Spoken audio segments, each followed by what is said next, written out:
Well, Kentucky is the home of bourbon, and people across the world have been able to experience Kentucky bourbon throughout the years.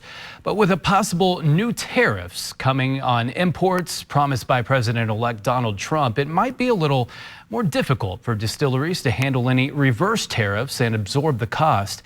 As ABC 36's Sydney St. Clair reports, the Kentucky Distillers Association addresses some worries about the new tariff and how that could affect business. Kentucky is known for its bourbon not only in the United States, but across the world. According to Eric Gregory, the director of the Kentucky Distillers Association, 95% of the world's bourbon is made in Kentucky, which means more economic impact and more jobs. Bourbon has the second highest spin-off factor in the state. So for every bourbon job that's created, 3 more are created down the line.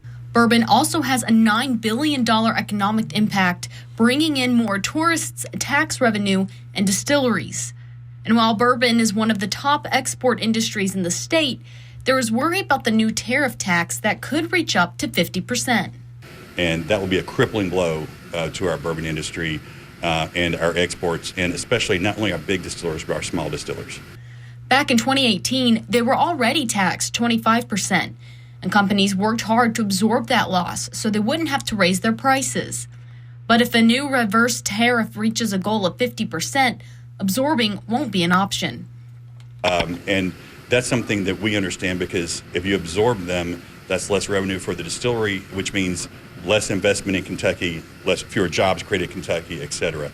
So when you're looking ahead at a 50% tariff, I don't know any company in the world that could absorb a 50% tariff. The fear is a new tariff could devastate the bourbon industry, not only with having to raise prices. There are so many different spin-off jobs that are dependent on the bourbon industry. That's where people are going to see the hit, and that's what scares us the most. Gregory says they are hoping to talk with their buyers in other countries to keep possible tariffs low, and they remain cautiously optimistic. In Frankfort, Sydney St. Clair, ABC 36 News Now.